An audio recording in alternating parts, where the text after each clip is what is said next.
Vande Mataram friends, welcome to 12th standard. We are going to learn from the Flamingo textbook unit number 4.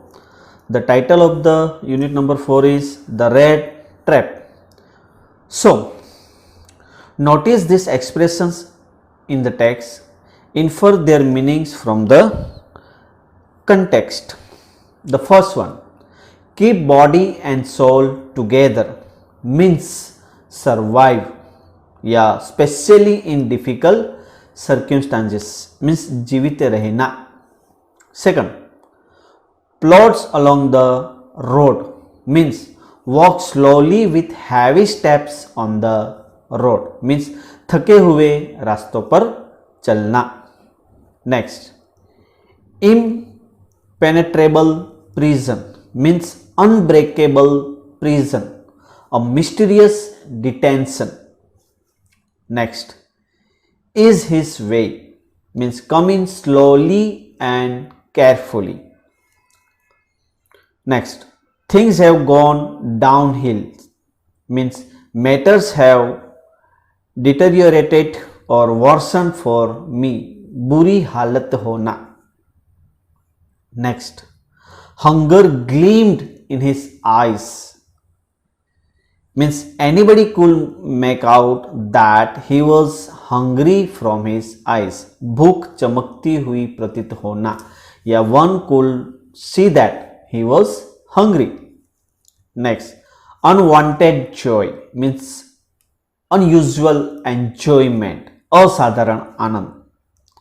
Next, nodded a haughty consent means didn't speak due to pride but only shook the head, arrogantly agreed, घमंड पूर्वक accept करना, स्वीकृति करना.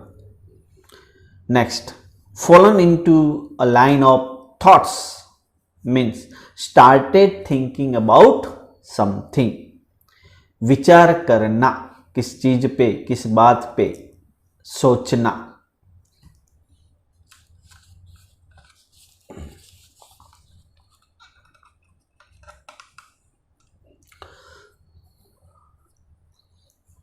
So dear friends, let's start the lesson. Once upon a time, there was a man who went around selling small rat traps of wire. Rat trap means traps for catching rats. So once upon a time, there was a man, एक आदमी था जो तार की बनाई हुई red traps, चूहेदानियां बेचता हुआ चारों तरफ घुमा करता था.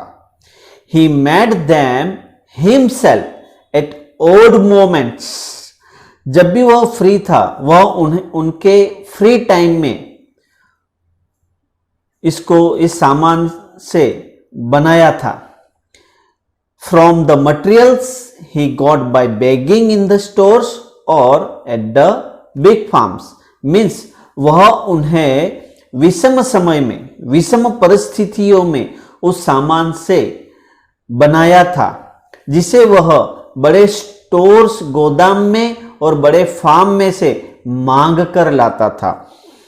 तो यहां पर एक ओल्ड पर्सन जो है वो चूहेदानियां जो है वो बेचता था, चारों तरफ घुमा करता था और चूहेदानियां, रेड ट्रैप जो है वो बेचा करता था. वह उन्हें फ्री टाइम में उस सामान को बनाता था जिसे वह बड़े स्टोर में से या गोदाम में से और बड़े फार्म में से मांग कर लाता था, बेगिंग, मांग कर लाता था. But even so the business was not specially profitable, किंतु फिर भी उसका बिजनेस जो है विशेष लाभदायी नहीं था. So he had to resort to both begging and pretty thievery to keep body and soul together. To keep body and soul together means survive, especially in difficult circumstances, जीवित रहना. तो यहां पर जो है, so he had to resort to both begging and pretty thievery to keep body and soul together. तो उसे जीवित रहने के लिए भीख मांगनी पड़ती थी और छोटी मोटी चोरियां भी करनी पड़ती थी। इवन सो हिज क्लोथ्स वर इन रैग्स, उसके बाद भी उसके कपड़े जो है वो रैग्स थे, फटे हुए थे। हिज चीक्स वर संकेन, संकेन मीन्स होलो, उसके गाल भी पिचके हुए थे। And hunger gleamed in his eyes, hunger gleam in his eyes means anybody could make out that he was hungry from his eyes, means उसकी आंखों में हमेशा भूख चमकती हुई प्रतीत होती थी, उसकी आंखों में हमेशा भूख जो है वो हमें दिखती थी। Next paragraph, no one can imagine how sad and monotonous life can appear to such a vagabond. Vagabond means a person who wanders from place to place without a home or job, यानी कि आवारा व्यक्ति जिसे हम कह सकते हैं। तो no one can imagine, कोई भी यहां पे कल्पना नहीं कर सकता था, how sad and monotonous life, कितनी ये जो कोई भी कल्पना नहीं कर सकता था कि वो आवारा व्यक्ति की जिंदगी how monotonous, बोरिंग और कितनी उदास थी, सैड थी। और who plod along the road, plod along the road means walk slowly with heavy steps on the road, left to his own meditations, means यहां पे कोई भी कल्पना नहीं कर सकता था कि वो आवारा व्यक्ति की लाइफ जो है वो कितनी सैड थी, कितनी मोनोटोनस दिख रही थी, जो सड़कों पर अपने ख्यालों में खोया हुआ थके मांदे कदमों से सड़क पर चल रहा था। मीन्स वो अपने ख्यालों में खोया हुआ था और थका हुआ सड़कों पे चल रहा था। दैट्स मीन्स हमें यहाँ पे पता चलता है कि उसकी लाइफ कितनी सैड थी, कितनी मोनोटोनस थी, कितनी बोरिंग थी। कोई भी यह जो है वो इमेजिन नहीं कर सकता था कि उसकी लाइफ इतनी सैड थी, इतनी मोनोटोनस थी, इतनी बोरिंग थी और सड़कों पर अपने ख्यालों में खोया हुआ थका हुआ कदमों से सड़क पर चलता था। But one day this man had fallen into a line of thoughts, fallen into a line of thoughts means started thinking about something.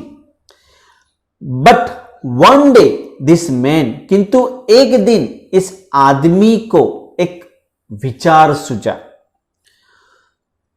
Fallen into a line of thoughts mean started thinking, विचार सूझा, which really seem to him entertaining. तो उस आदमी को एक विचार सूझा जो उसे काफी एंटरटेनिंग दिखाई पड़ रहा था। He had naturally been thinking of his rat traps when suddenly he was struck by the ideas that the whole world about him. तो यहां पर जो है उस आदमी को एक विचार सूझा जो उसे काफी एंटरटेनिंग दिखाई पड़ रहा था। वह स्वाभाविक रूप से, नेचुरली स्वाभाविक रूप से अपनी रेट ट्रैप्स के बारे में सोच रहा था। Naturally he was thinking about the rate traps, अपनी जो चूहेदानियां जो थी उसके बारे में स्वाभाविक रूप से वो सोच रहा था कि अचानक एक विचार आया। Suddenly he was struck by the ideas, अचानक जो है उसे एक विचार आया, एक आइडिया आया, that the whole world about him, जो सारा संसार, the whole world with its land and seas, its cities and villages was nothing but a big trap. यहां पे देखो मेरे dear friends, my brothers and sisters, के अचानक जो है उसे एक आइडिया आया, एक सोच आया, एक विचार आया कि सारा संसार उसके लिए जो है वो सारा संसार उसकी भूमि और समुद्र जो है, the whole world about him, सारा संसार उसके लिए, the whole world with its land and sea, सारा संसार इसकी भूमि और समुद्र, इट्स सिटीज एंड विलेज, शहर और गांव, was nothing, but a big trap. सारा शहर और गांव एक चूहेदानी के अलावा कुछ नहीं था. The world was a place offering temptation to trap people. Was nothing but a big trap का मीनिंग है the world was a place offering temptation to trap people. तो यहाँ पे ये जो उसकी लैंड्स थी, सीज थी, सिटीज और विलेज कुछ नहीं था अलावा चूहेदानी, रेड ट्रैप्स के अलावा कुछ भी नहीं था. तो उसका जो it had never existed for any other purpose than to set bait for people. Set baits means offering temptation. तो उसका उद्देश्य मात्र लोगों के लिए चारा बनाकर उन्हें ललचाना था, मतलब अट्रैक्ट करना था, ऑफर करना था, टेम्पटेशन करना था. It offered riches and joys, shelter and food. और यह संसार लोगों को अमीरी, खुशियां, आश्रय और भोजन, उसके बाद हीट एंड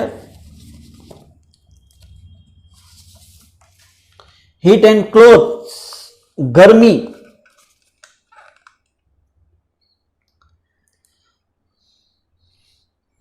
और कपड़े, exactly as the rat trap offer cheese and pork.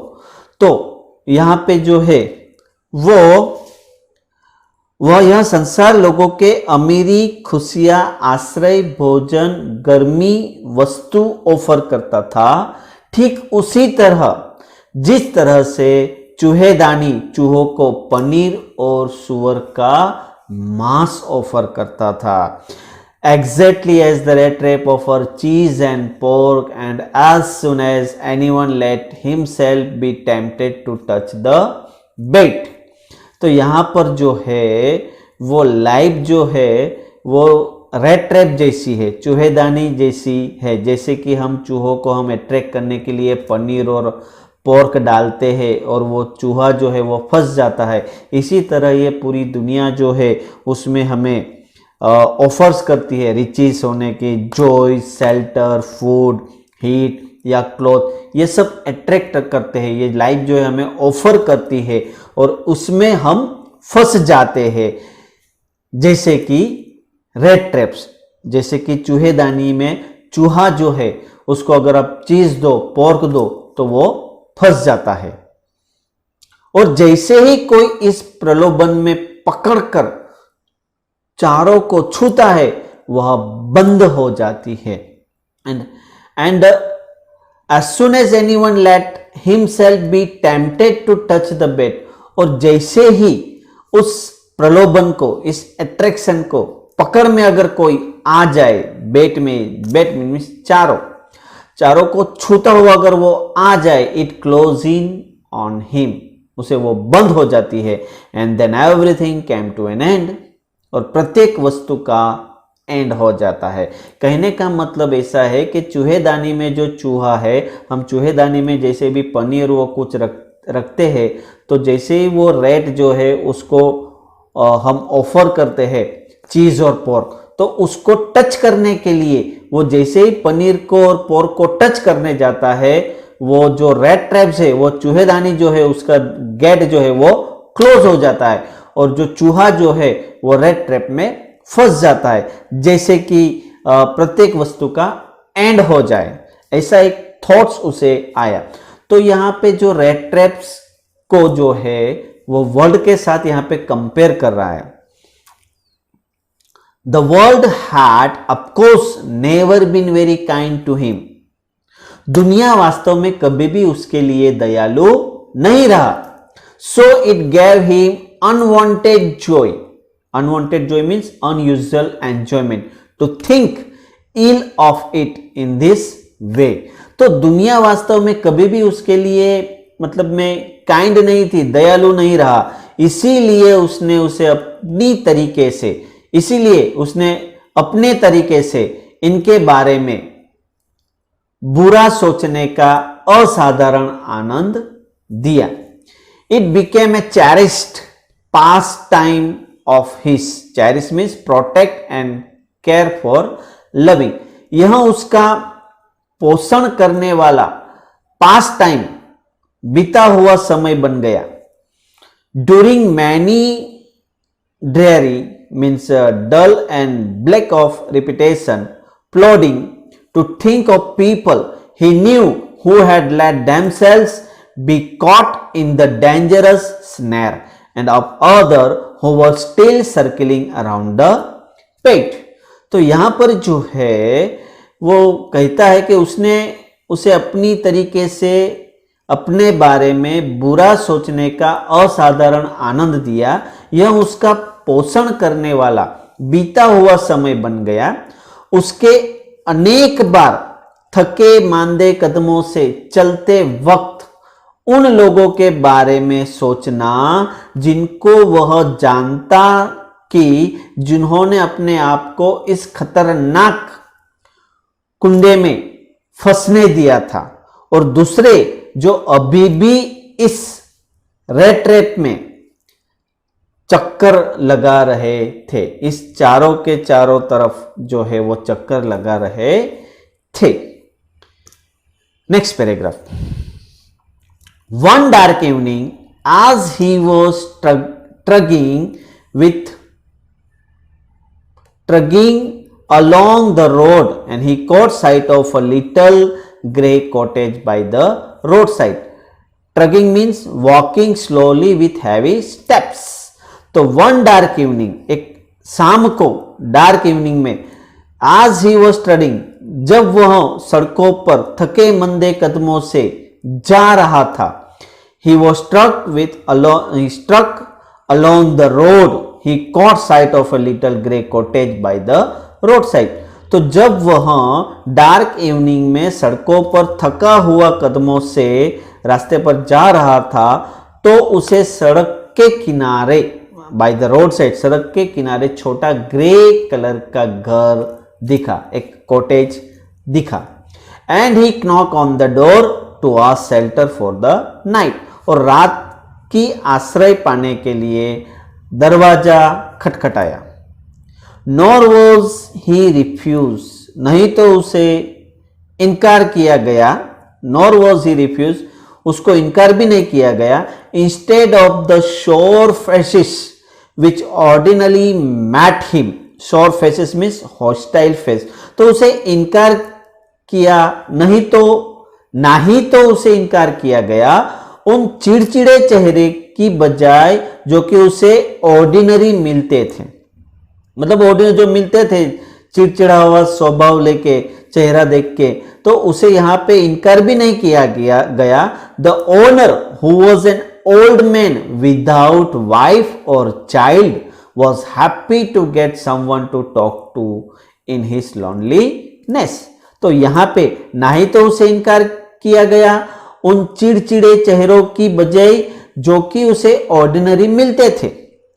तो ऑर्डिनरी जो लोग मिलते थे वो थोड़ा शोर फेसिस रहता था, हॉस्टाइल फेसिस रहता, चिड़चिड़ा हुआ चेहरा रहता था, लेकिन यहां पे ऐसा कुछ मिला नहीं और उसे इनकार भी नहीं किया गया। द ओनर, जो मालिक है, who was an old man without wife and child, was happy to get someone to talk to in his loneliness. तो उसका जो ओनर है, एक ओल्ड मैन जिसके कोई पत्नी या बच्चे नहीं थे, अपने इस अकेलेपन में बात करके बड़ा खुश हुआ। Immediately he put the porridge pot on the fire and gave him supper. तो इमीडिएटली आग पर हलवे का जो पतीला रखा, उसे शाम को खाना दिया, सपर यानी कि शाम का खाना। Then he carved off means cut such a big slice from his tobacco roll that it was enough both for the stranger's pipe and his oven. तो इमीडिएटली यहां पर जो है उसने जो है वो आग पर हलवे का पतीला रखा, उसे शाम का खाना जो है दिया। तब उसने तंबाकू के रोल से एक बड़ा टुकड़ा काटा जो उस अजनबी और उसके स्वयं के लिए पर्याप्त था, इनफ था।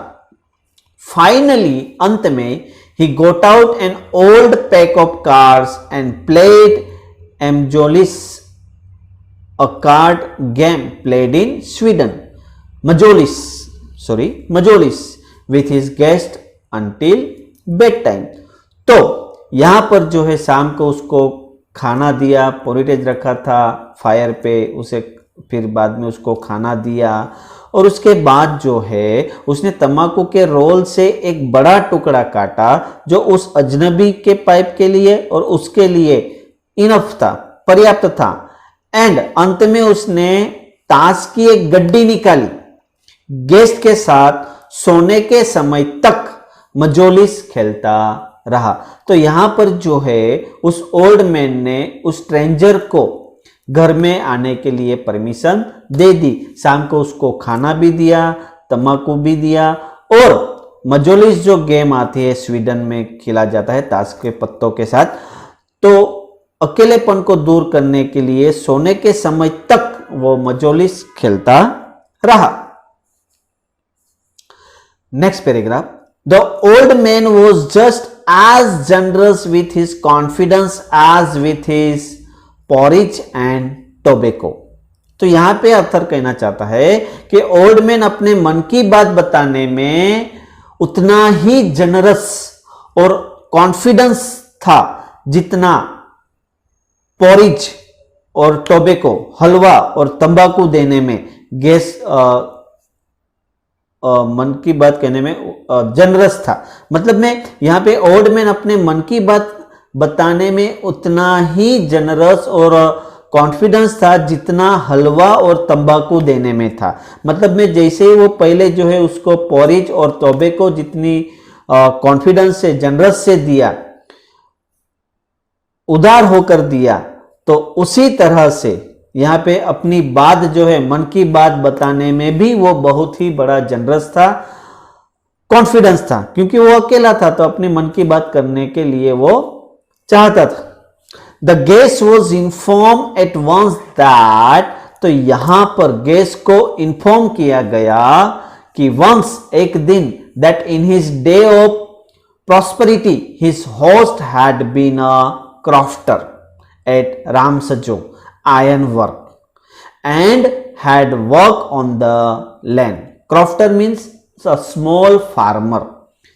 तो यहां पे उसने बताया, इन्फॉर्म किया गेस्ट को कि वंस, पहले, प्रॉस्पेरिटी के दिनों में रामसजो जो आयरन वर्क्स था, आयरन फैक्ट्री थी, लोहे का जो कारखाना था, उसमें वो खेड़ूत था। वहां पे लोहे के कारखाने में वो खेड़ूत था और खेत में काम करता था। Now that he was no longer able to do day labour, तो अब वह मजदूरी करने के लायक नहीं रहा। It was his cow which supported him, अब उसके पास जो है गाय है, उसे सहारा देती है। यस, दैट बोजी means cow was extraordinary. यहां पे जो काउ है, जो गाय है, वो बहुत ही एक्स्ट्रा ऑर्डिनरी थी, असाधारण थी। She could give milk for the creamery, creamery means a factory that produce butter and चीज एवरी डे। तो यहां पर जो है वह दुग्धशाला के लिए एवरीडे मिल्क दे सकती थी, मिल्क फैक्ट्री के लिए एवरीडे वो मिल्क देती थी। And last month he had received all of 30 kronor in payment. Kronor means the currency of Sweden, Sweden की करेंसी नोट है। तो यहाँ पे बता रहा है कि उसके पास जो साधारण काउ थी वह मिल्क फैक्ट्री में एवरीडे अच्छा मिल्क दे सकती थी और लास्ट मंथ 30 क्रोनर उसे प्राप्त किए हुए थे पेमेंट में। तो फ्रेंड्स, समझ में आया? ये पैराग्राफ में ये कहना चाहता है कि ओल्ड मैन अपने मन की बात बताने में उतना ही जनरस और आत्मविश्वासी था, कॉन्फिडेंस था, जितना हलवा और तंबाकू देने में था। तो गेस्ट को यह इन्फॉर्म किया गया कि पहले जो है वो प्रॉस्पेरिटी के दिनों में रामसजो लोहे के कारखाने में वो खेड़ूत था और खेत में वो काम करता था, और अब जो है मजदूरी करने के लिए लायक वो नहीं रहा, मतलब अभी वो मजदूरी नहीं करता है। तो उसके पास एक काव है जो उसे सहारा देती है, और काव जो है वो अच्छा दूध देती है, और फैक्ट्री में लास्ट मंथ जो है उस काव ने